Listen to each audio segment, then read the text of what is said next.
C'est parti pour, le troisième live de ce cycle annuel de transformation intérieure que je vous propose depuis le début du mois de janvier de cette année 2026 qui promet d'être, intense. Voilà, en tout cas sur le plan de l'humain, sur le plan subtil et aussi évidemment sur le plan physique. Pour commencer, je voudrais refaire un petit point si parmi vous, il y en a qui me rejoignent ici pour la première fois sur, l'intention de ces moments. Donc j'organise tous les jeudis soirs un direct, d'un petit peu moins d'une heure, que j'ai appelé cycle annuel de transformation intérieure parce que, il y a des thèmes par mois. Donc là, on est au mois de janvier, c'est le thème de la vision et de la direction et pendant chaque direct, je vais vous donner des outils, je vais vous partager des lectures, je vous parle aussi de mon expérience, personnelle. Tout ça dans le but de se reconnecter à sa part de vérité intérieure, à la part la plus authentique de son être. L'intention aussi de ces moments, c'est de permettre à chacun, chacune de mieux se connaître, de mieux comprendre aussi comment fonctionne le monde, dans le sens ontologique du terme, c'est-à-dire que, on nous apprend pas à l'école les lois du vivant, les lois, de l'énergétique qui sont pourtant bien à l'œuvre. Donc mieux se connaître, sentir aussi la différence de qui s'exprime en moi quand je m'exprime. Est-ce que c'est, la part de moi on va dire l'ego qui est dans les peurs, qui est dans les conditionnements aussi? Ou est-ce que c'est une part plus sincère, plus authentique, celle de l'âme, du cœur? On peut aussi dire l'enfant intérieur, parce qu'on va parler d'enfant intérieur ce soir. Donc voilà un peu pour l'intention de ces rendez-vous.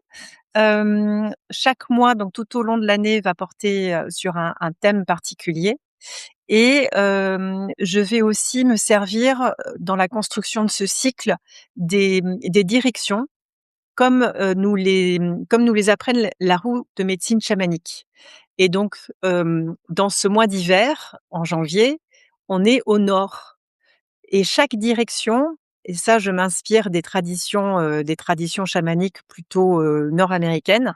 Chaque direction nous apporte une vibration, une couleur, des indices supplémentaires pour nous aider à comprendre, hem, dans quel bain énergétique on évolue en ce moment. Donc voilà pour la roue médecine, on va en reparler plus tard. L'objectif aussi de ces cercles-là, de ces temps, c'est vraiment, de guérir notre imaginaire, de guérir notre pouvoir créateur afin de créer aussi de manifester une vie qui est vraiment alignée avec nos valeurs profondes. Ça me tient vraiment à cœur. À qui s'adressent ces directs? Ils s'adressent, pardon, à toutes les âmes sensibles, toutes les personnes qui sont en quête de sens, en quête d'elles-mêmes, en quête d'alignement, en quête de compréhension. Pour celles et ceux qui sentent un appel à faire autrement que le mainstream, que ce qu'on nous apprend, que ce qu'on nous dit et à voir un petit peu au-delà du voile des apparences, que qu'on voit comme ça, au 1er degré de notre rapport au monde. Hem, donc voilà, si vous êtes là ce soir, c'est que vous êtes, une âme sensible et comme moi, on chemine ensemble.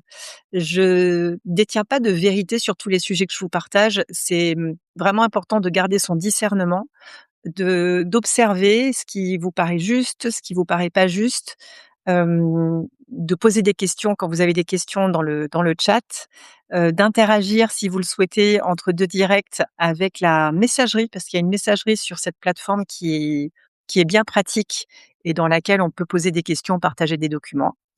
Donc bienvenue et à vous qui êtes là depuis le début et à vous qui me rejoignez.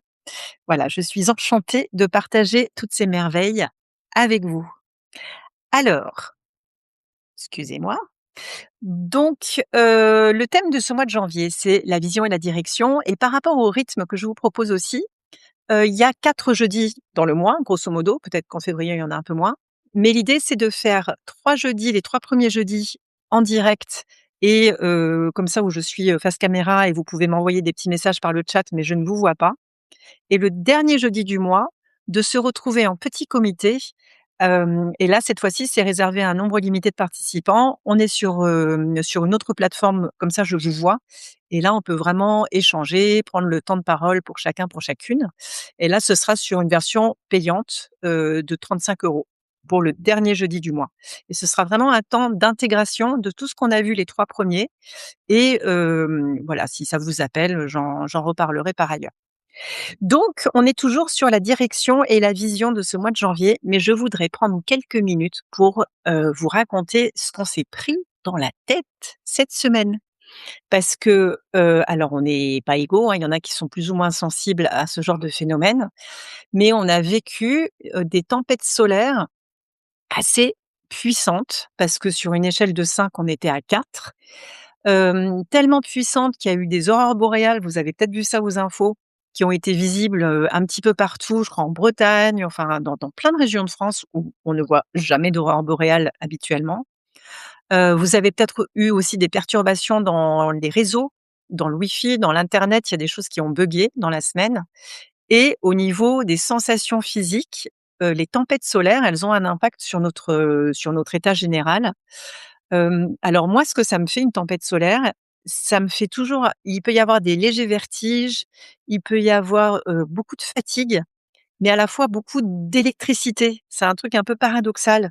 Hem, je me sens attends, je vois Marie-Christine qui me dit que mes néons les néons font des ronds dans mes lunettes. Ah mince, alors attendez, on va tilter ça. Ah oui, c'est vrai. Merci Marie-Christine, je vais bouger mon néon. Bougez pas. Je vous emmène avec moi. Tac. Vous voyez là, voilà. Voilà. Tout ça, c'est du live. Hop là. Ah bah, bon, ils sont encore là. Ben j'enlèverai mes lunettes.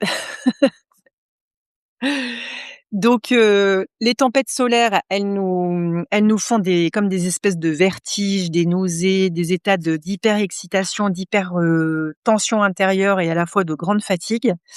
Et en fait, au niveau énergétique, la tempête solaire, c'est des éjections de masse coronale, hem et ces masses coronales, c'est du photon. Le photon, c'est de l'amour en barre. C'est de l'amour pur. Mais c'est de l'amour tellement puissant que, bah, imaginez une pièce toute sombre, toute noire. Tout est fermé, la porte est fermée, les fenêtres sont fermées et puis là, d'un coup, on ouvre un petit peu la porte. De l'autre côté, il y a un immense soleil. On ouvre un tout petit peu cette porte et là, l'espace, il va être éclairé, nimbé de lumière. Et c'est vraiment ça l'effet d'une tempête solaire sur notre monde intérieur, c'est que ça va venir mettre de la lumière sur tout ce qui était encore caché, invisible, inconscient. Et pour, celles et ceux qui étaient là la semaine dernière, je ne sais pas si vous vous souvenez, j'ai tiré une carte avec le tarot de Marseille et c'était la carte de la lune et cette lune qui nous parle vraiment de notre monde inconscient. Donc j'ai trouvé ça super, juste, cette carte, au vu de cette tempête solaire dont je n'avais aucune idée qu'elle aurait lieu. Parce qu'on était vraiment dans cette veine de hem, éclairer les mémoires, les informations de notre inconscient. Alors ça peut se manifester de façon plus ou moins agréable. Il peut y avoir eu des rêves, il peut y avoir eu, des synchronicités, des rencontres, des gens du passé qui reviennent parce que la relation n'a pas été réglée, qu'il reste un petit lien, quelque chose, de l'ordre de l'attachement ou de la dépendance affective qui a pas encore été, réglé. Et puis il peut y avoir comme des remontées d'émotions, de vieux dossiers, de trucs où on se dit: «Bah, pourtant j'ai bossé là-dessus et tout, comment ça se fait que ça me touche autant?» Et en fait, dans ces moments-là, je vous le dis, je vous le répète, quand c'est pas confortable, à l'homme rien n'est possible, à Dieu tout est possible. Tout ce dont, heu, l'énergie divine a besoin pour, rétablir l'harmonie en nous, c'est de notre attention, de notre pleine présence. Donc quand c'est désagréable, que ce soit au niveau émotionnel ou au niveau physique, ou quand il y a quelque chose de lourd, toujours respirer, prendre le temps de l'observer, cette sensation ou cette émotion. Je l'observe, je prends un petit pas de côté, je respire dedans et déjà en respirant dedans, je me détends. dans cette sensation, je ne m'y attache pas, je ne m'identifie pas à elle et puis j'observe c'est comment dans le corps, c'est quoi les pensées automatiques, c'est comment au niveau des émotions, est-ce que je suis en colère, est-ce que je suis triste, est-ce que c'est un peu tout mélangé? Voilà, j'observe tout ça, je respire avec, je me détends dedans, mais je suis très, très, très attentif à tout ce qui se passe à l'intérieur de moi et puis là, je peux confier tout ça. Je peux appeler mon guide ou confier juste à plus grand que moi et rappelez-vous ce mantra que je vous ai partagé la semaine dernière, se rappeler que dans ma tête, je ne sais rien, donc je peux me foutre la paix, je peux me lâcher. Dans mon cœur, je ne veux rien, donc je me donne et dans mon bas-ventre, dans mes entrailles, je ne peux rien, donc je m'abandonne. Et ça permet de se remettre dans le courant de la vie. Parce que j'ai disais à ma fille au téléphone la semaine dernière, il y a un flux, il y a un courant naturel, du vivant, de notre vie. C'est comme si on était tous sur une barque, embarqués dans une rivière et en fait, on a toujours 2 options. C'est soit suivre le courant, mais ça demande vraiment beaucoup de foi et beaucoup de lâcher prise, soit d'essayer de remonter le courant à contresens. Et c'est une histoire de confiance, confiance en soi, dans ses capacités, mais aussi de se rappeler qu'on est porté par ce courant, par ce flux. Qu'on n'est jamais, même dans les moments les plus sombres où on se sent, abandonné, rejeté, trahi, blessé, se rappeler qu'on n'est jamais seul, qu'on est beaucoup plus vaste que ce qu'on croit. Vous avez toutes et tous une équipe de guides avec vous en permanence qui sont là pour vous soutenir, pour vous accompagner dans tout ce que vous traversez. La seule chose dont ils ont besoin, vos guides, pour vous aider, c'est que vous leur demandiez. Parce que nos guides n'ont pas le droit d'intervenir sans notre accord. C'est cette fameuse loi du libre arbitre qui fait que si on a envie de remonter à contre-courant et de lutter contre la vie, eh ben, grand bien nous fasse, c'est notre droit. Mais quand on commence à lâcher l'affaire, à se rendre compte qu'on est impuissant face à certains événements et qu'on n'est pas responsable de toute la misère du monde, on peut se détendre. Et c'est dans la détente et le repos que le courant peut se remettre en route et que la vie peut à nouveau circuler en nous. Quand on est crispé, on ferme nos centres énergétiques, l'énergie se fige, ça crée des déséquilibres et à terme, voilà, de toute façon, on est bloqué, on est fermé, on dit non à la vie, en fait.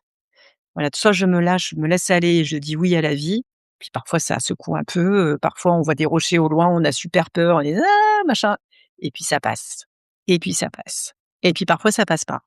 Et c'est l'expérience. Et c'est le grand mystère aussi de la vie. C'est-à-dire qu'il y a des choses qu'on ne peut pas expliquer, il y a des choses qu'on ne peut pas comprendre de notre point de vue d'humain incarné et qu'on comprendra, je l'espère en tout cas, quand on sera passé de l'autre côté. Mais ça, c'est encore une autre histoire. Je remets mes lunettes et mes ronds, juste pour regarder. Ah merci Anne.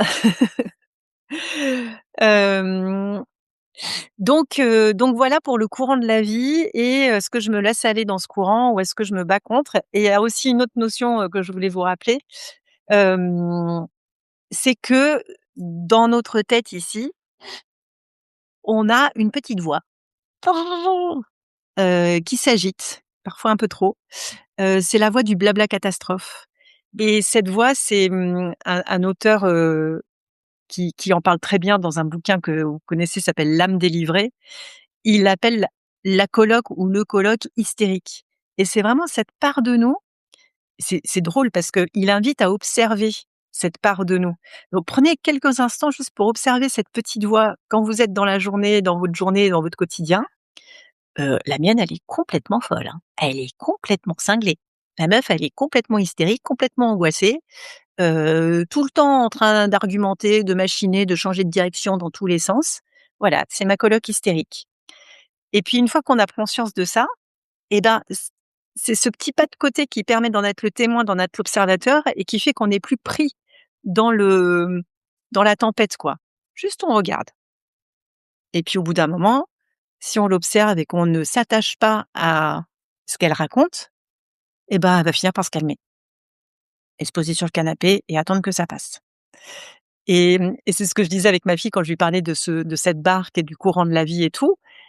La part de vous, de toi qui veut remonter le courant, c'est la coloc hystérique et elle est là et elle rame et elle essaye d'aller à contre-courant. «Non mais tu te rends pas compte, il y a des rochers, mais tu es dingue, nin nin nin».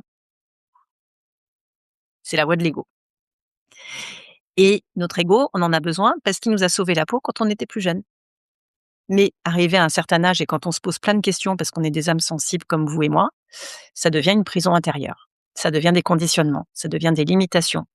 C'est ce qui crée des erreurs de jugement, c'est ce qui fait qu'on se désaligne, qu'on se perd en route, qu'on oublie, parfois qui on est et ça fait peut-être partie aussi du chemin de s'oublier, de s'écarter de soi pour pouvoir mieux y revenir. Ça, ça fait partie aussi des grands mystères. Donc voilà, j'aimerais bien si vous pouvez me mettre dans le chat comment vous vous sentez, comment toi tu te sens ce soir. Est-ce que tu as l'impression d'être aligné, d'être sur ton chemin, d'être en capacité de faire la part des choses entre la voix du colloque hystérique et la voix du cœur qui est beaucoup plus discrète, beaucoup plus douce, qui est une voix d'amour, qui n'a jamais peur, qui est une voix de patience et de douceur? Ou est-ce que tu t'attaches encore à cette voix de la colloque qui a peur? Donc, la météo de la semaine, je vous ai expliqué la tempête solaire, tout ce que ça faisait, et cetera. Et en plus de cette tempête solaire, on s'est pris une nouvelle lune, du 18, c'était samedi. Assez bah, elles sont de plus en plus intenses, je trouve, ces lumières nouvelles lunes. Alors vous, je sais pas, mais moi, avant, c'était plutôt la pleine lune qui me tracassait au niveau du sommeil. Maintenant, c'est la nouvelle lune. Donc là, le sommeil, il a pas été très top. Normalement, ça devrait être un petit peu plus calme la semaine prochaine. On devrait pouvoir récupérer et dans ces moments-là, il est bon de pouvoir enfin s dans la mesure du possible en tout cas, si vous pouvez vous reposer, faire des siestes dans la journée, boire beaucoup, beaucoup d'eau, ça soulage beaucoup. Marie-Christine, ça secoue, mais de moins en moins, ouais, je suis d'accord. Merci Constance, coucou pour le petit mot, merci beaucoup. Oui, ça va bien, merci, merci.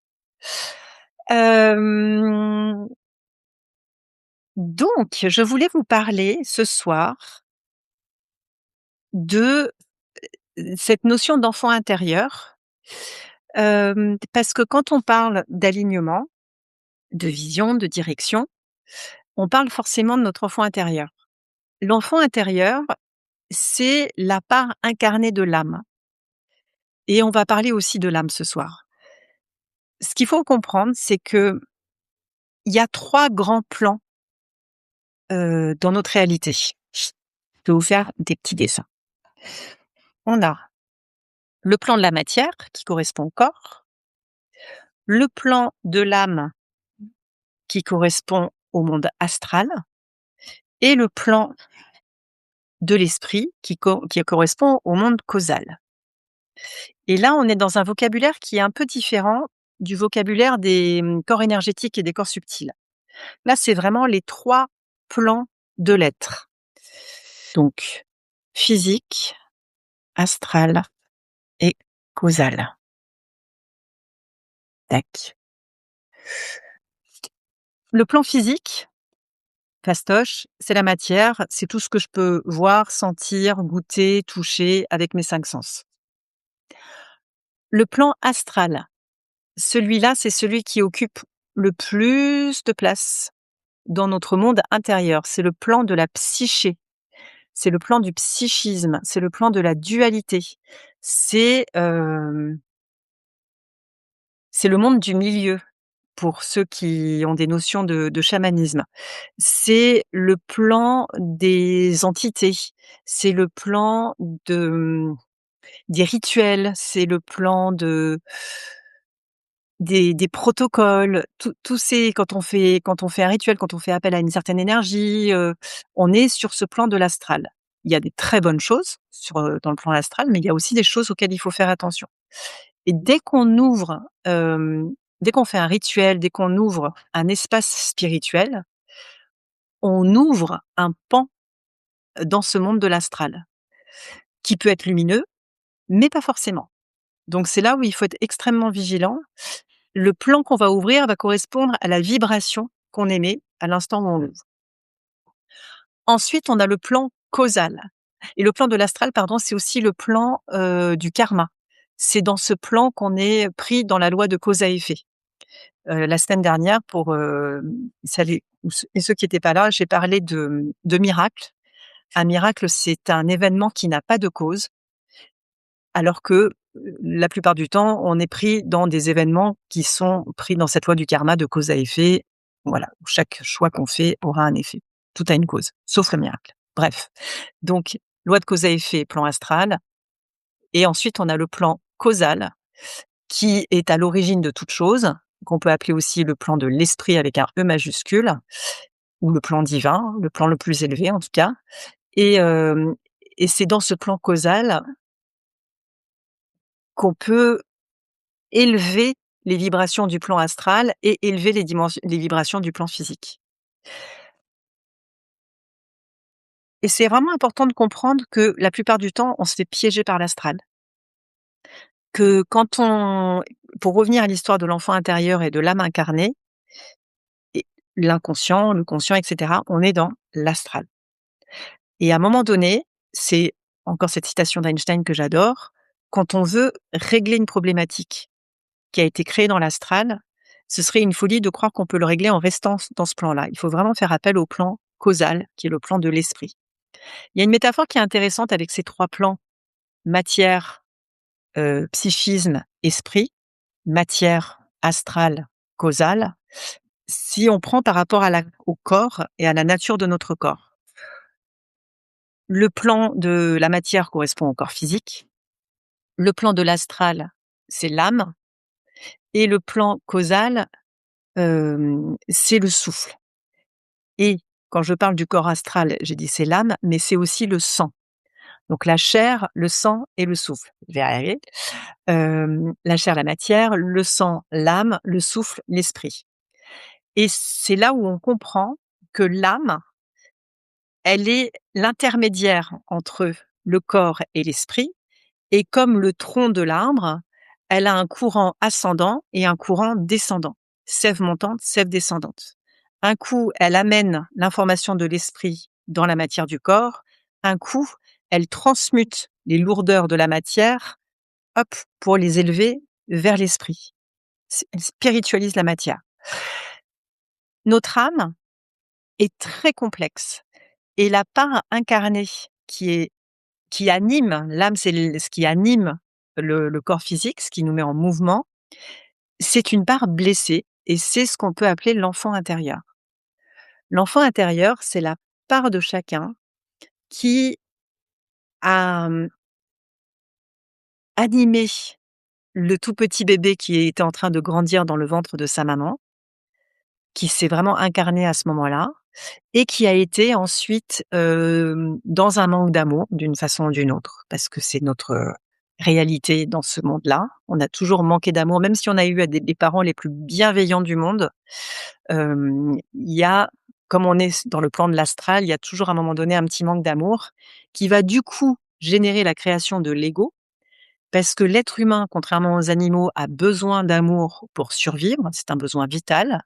Donc pour avoir le minimum d'amour dont il a besoin pour survivre, le tout petit humain va construire un système de défense qui va devenir son ego et qui va devenir ses futures limitations. Donc tout ça, on peut se demander, mais what the fuck?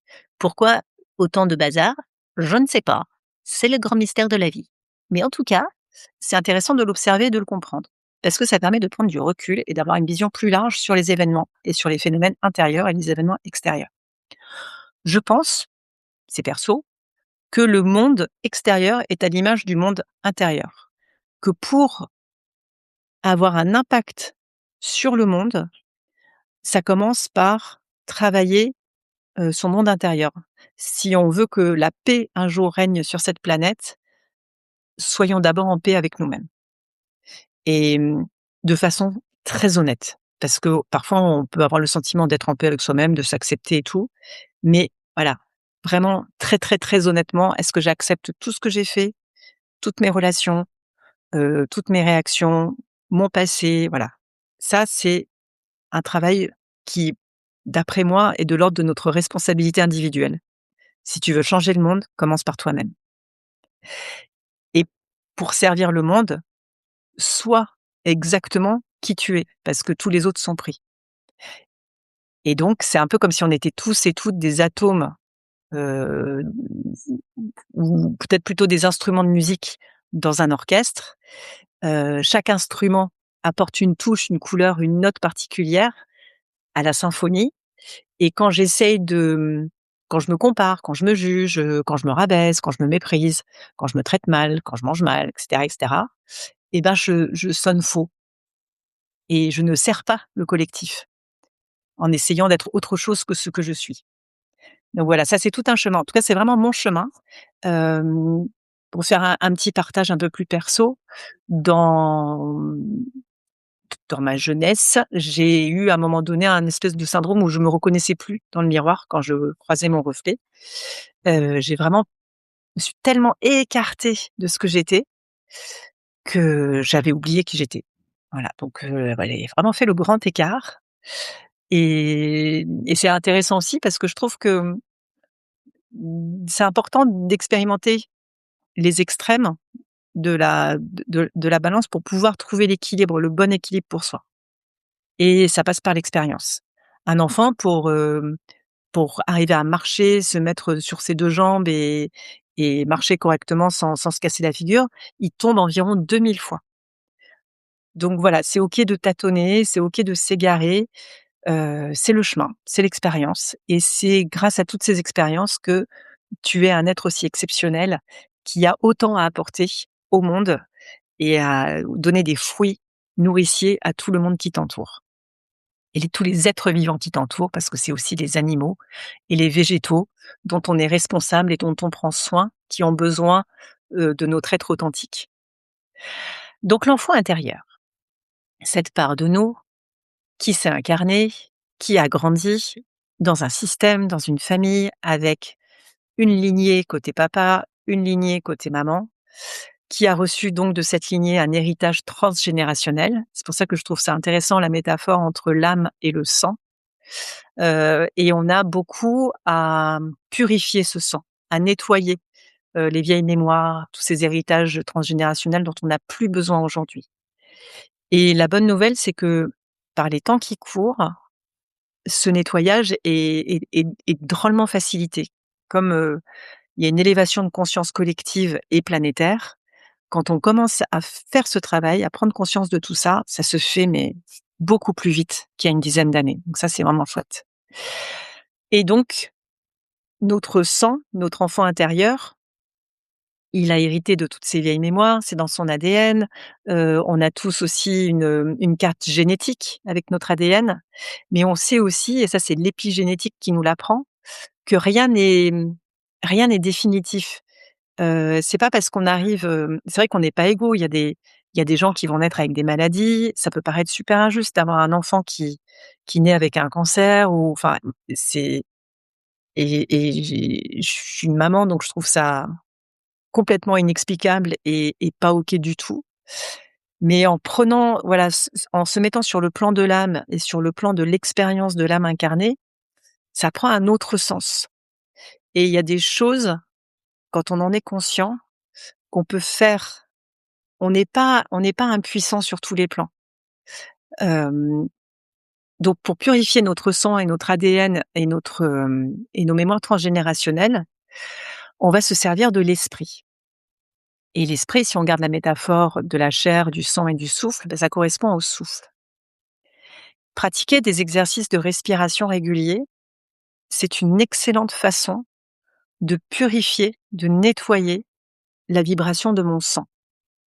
Et je vais vous en montrer, quelques-uns. Alors ça, c'est plutôt des pratiques qu'on fera dans le 4e cercle de jeudi en petit comité. Voilà, ça va être des petits outils comme ça pour vraiment pouvoir pratiquer et et avoir des choses concrètes à faire pour aller vers cette élévation, vers ce raffinement au sens raffiné, au c'est comme l'homéopathie au sens dissolution, quoi.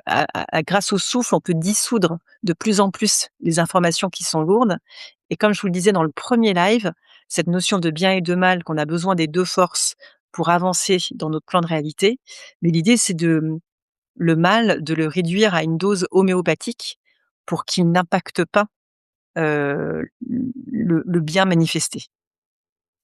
Voilà. Donc l'enfant intérieur, elle est, vulnérable, blessée et les parents, ils ont été ce qu'ils ont été parce qu'eux-mêmes ont manqué d'amour, eux-mêmes ont été conditionnés. Il s'agit pas de refaire l'histoire, il s'agit pas de juger ses parents, pas du tout. Il s'agit juste de dire: «OK, il y a une part de moi, cet enfant intérieur, qui est blessé, qui réagit au monde extérieur, ces 5 blessures de l'âme, de blessures d'abandon, de rejet, d'injustice, de trahison, c'est vraiment l'enfant intérieur qui les porte et cet enfant, on va faire une petite méditation ce soir pour se connecter à cette part de soi, pour peut-être juste, se rappeler qu'elle existe, qu'elle est là et qu'aujourd'hui, vous êtes les bons parents de cet enfant. C'est l'adulte que je suis devenue aujourd'hui qui a la capacité de mettre cette part de moi, cet enfant intérieur, en sécurité, de le rassurer, de lui dire: «C'est OK, pas besoin de partir en panique. Si telle et telle chose nous arrive, tout va bien, je suis là». Parce qu'il y a une histoire que je trouve très jolie et qui explique un peu la notion d'adulte et d'enfant. Si on imagine un grand champ immense et au milieu de ce champ, un champ vraiment au milieu de la pampa, au milieu de nulle part. Dans ce champ, au milieu, on laisse un nouveau-né et on s'en va. Qu'est-ce qui va se passer? Ça va pas être bon pour le nouveau-né. À l'inverse, si je mets un adulte au milieu de ce champ qui est au milieu de la pampa, l'adulte, il va avoir les ressources pour se mettre en mouvement, pour essayer de trouver de l'aide, pour essayer de retrouver le chemin. Donc c'est pour ça que, quelle que soit l'expérience qu'on a traversée, même si on a été cabossé par la vie et élevé par des parents dysfonctionnels, on est devenu un adulte qui est capable de prendre des décisions, de prendre son téléphone, de faire des choses. Donc on peut protéger cette part de nous, cet enfant intérieur, et devenir un bon parent pour lui. Donc si vous êtes prêts, si vous êtes prête, on va se connecter à son enfant intérieur. Pour ça, je vous invite à prendre une posture digne et confortable. Digne, ça veut dire que le dos est droit, la tête est délicatement posée au sommet de la colonne, toute tension inutile est relâchée. Les mains sont posées sur les cuisses. On peut être assis en tailleur ou sur une chaise. Et si on est sur une chaise ou sur un canapé, je vous invite à mettre les pieds bien dans le sol pour bien s'ancrer dans le sol. Comme je vous l'ai expliqué tout à l'heure qu'on est dans le monde de l'astral, donc dès qu'on commence à faire des petites pratiques comme ça de méditation, etc., on ouvre des voiles, on ouvre des portes, on ouvre des champs. On va s'assurer, en faisant un bon ancrage, de rester aligné avec sa propre vibration. Pour m'ancrer, je commence par prendre 3 profondes respirations. Inspire par le nez, expire par la bouche.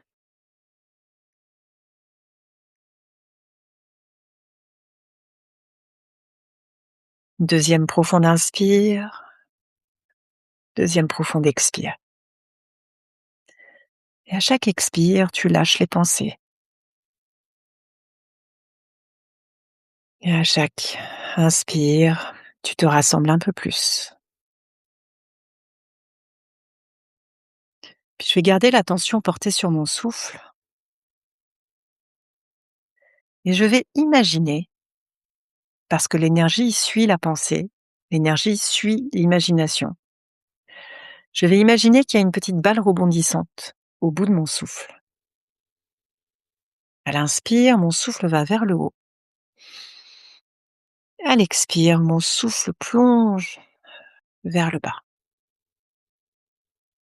Et comme il y a une petite balle rebondissante au bout de mon souffle, sans que j'ai rien à faire, sans que j'ai rien à forcer, à chaque inspire, mon souffle va aller de plus en plus haut. Et à chaque expire, mon souffle va plonger de plus en plus profondément. Et d'inspire en expire, d'expire en inspire, mon souffle va petit à petit venir se brancher. Cœur de la terre à l'expire et au cœur du soleil à l'inspire. Ne force pas ton souffle, suis cette idée, cette pensée qu'à l'inspire, ton souffle se branche au cœur du soleil et qu'à l'expire, ton souffle se branche au cœur de la terre.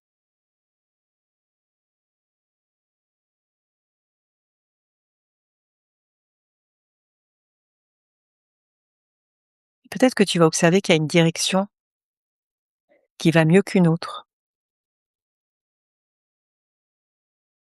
Et peut-être que quand tu remarques la résistance à cet endroit, tu peux tout simplement arrêter de vouloir quoi que ce soit. Arrête d'attendre un résultat. Arrête de vouloir obtenir quelque chose. Lâche.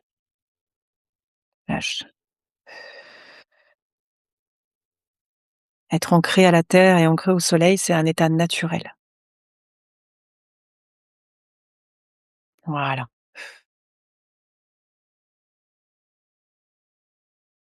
Maintenant que tu es bien ancré, aligné, on va poser l'intention que cette rencontre avec mon enfant intérieur, ton enfant intérieur, se fasse sur le plan du cœur, sur le plan de la justesse, dans la vérité de ton être, pour ton plus grand bien et pour le plus grand bien du collectif. Alors ferme les yeux, tu peux mettre les mains sur le cœur, parce que le cœur, c'est la chambre de ton enfant intérieur. Et à partir de là, appelle l'enfant, demande-lui de venir te rejoindre ici. Et si le mental s'agite, commente, pas grave. Laisse-le s'agiter, laisse-le commenter. Tu sais, c'est la coloc hystérique. Elle va finir par se calmer. Et reviens sur ton focus, reviens sur ton intention. Appelle l'enfant. Peut-être qu'il est déjà là. Peut-être qu'il est très loin. Peut-être même dans un autre espace ou dans une autre dimension. Appelle.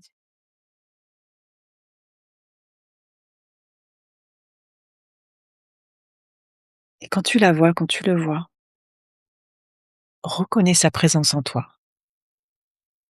Valide l'enfant en toi. Je te vois. Je te valide. Merci d'être là. Merci, merci, merci d'être là. Tu es bien là, tu es bien réel.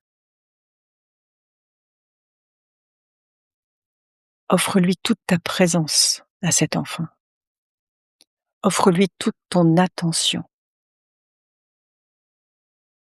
Toute l'attention dont cet enfant a manqué, donne-lui, là, maintenant, tout de suite.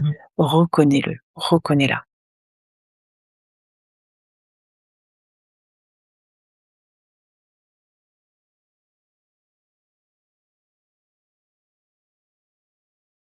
Demande à l'enfant s'il est d'accord, et ça c'est très important d'avoir son accord.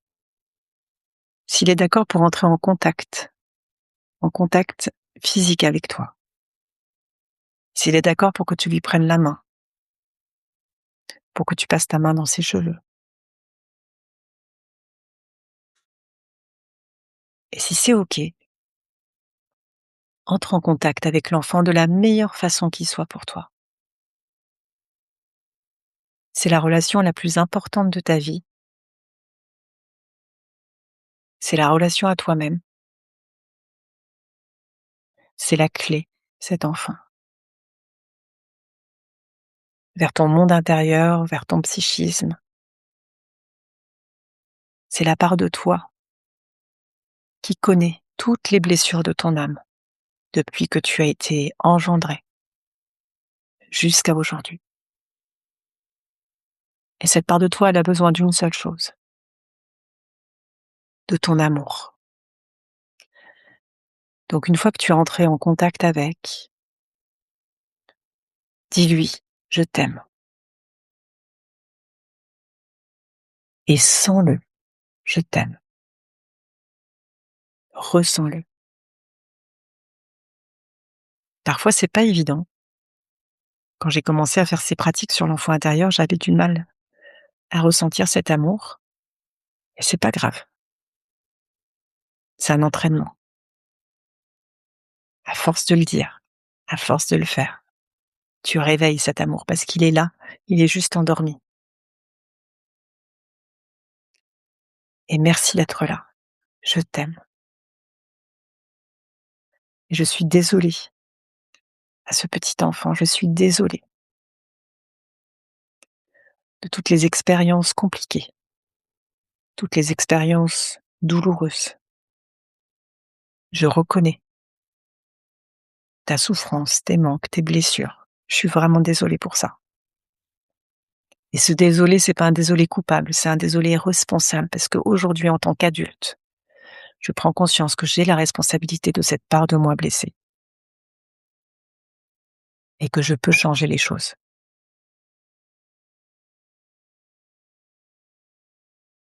Et l'adulte à l'enfant, je te demande pardon. Je te demande pardon si je t'ai laissé te faire maltraiter, mal parler. Je te demande pardon pour t'avoir laissé t'épuiser, t'avoir laissé t'éloigner de moi, t'avoir enfermé dans cette part de moi sombre. J'étais pas conscient. Donc vraiment pardon. Je t'aime. Et maintenant, je suis là pour toi. Tu es en sécurité ici, avec moi. C'est toi et moi, ici et maintenant. Et c'est tout ce qui compte.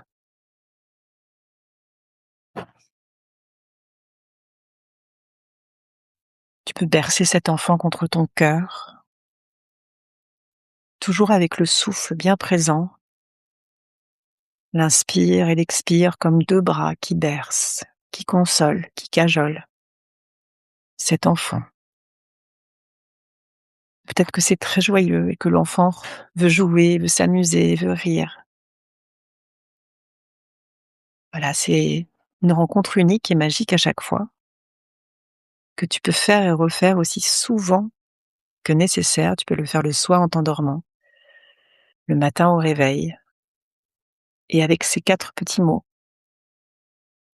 qui viennent du Ho'oponopono: je t'aime, merci d'être là, désolé, ça n'a pas toujours été facile et pardon si j'ai pas pris soin de toi comme tu en avais besoin. Voilà, à chaque fois que tu répètes ces 4 phrases en lien avec cette part de toi, tu guéris quelque chose de profond en toi. Et tu as pas besoin de savoir de quoi il s'agit, ça se fait tout seul. C'est ça qui est beau avec cette pratique de reconnexion à l'enfant intérieur, ça se fait tout seul. C'est la voie du repos, c'est la voie de la confiance, c'est la voie de l'amour. Et puis quand c'est OK pour toi, prends une profonde inspiration, remercie, remercie, remercie-toi d'avoir pris ce temps. Promets à l'enfant que, voilà, maintenant que le lien est bien établi,